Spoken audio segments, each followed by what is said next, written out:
Hey everyone, what's going on? It's Eli here from the Deep Discounts Club, and today I'm bringing you guys an unboxing of these Foreigner headlights.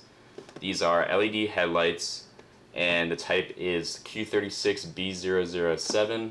The top comes off just like that, and you have included these gloves here to change the headlights, which is very nice. You've got the instruction manual in here, and then you've got the headlights themselves. These headlights are grayish in color.